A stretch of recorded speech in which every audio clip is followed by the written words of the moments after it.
It's usually a sight to see, but during the holiday season, it gets even more impressive. Thousands of lights used to decorate the temple, and choirs perform throughout the month of December.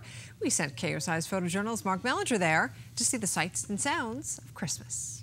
Rockin' Jerusalem, a ringing the bells. Rockin' Jerusalem, rockin', ringing the bells. We're here at the temple for the sights and sounds of Christmas, and this is somewhat a gift to the community.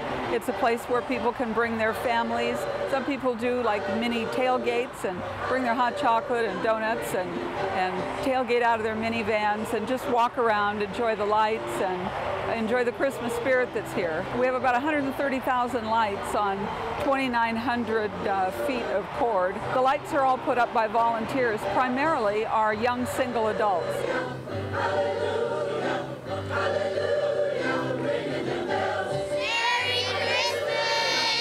We heard about the lights and the Christmas festivities, so we wanted to come down and show our son and my daughter. There's a special spirit here at the temple, and it helps to feel the Christmas spirit. This is kind of a tradition for us, just let our kids walk around and look at all of the lights.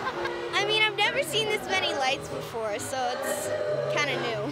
Why do you like these Christmas lights? They remind me of wonderful things. Merry Christmas!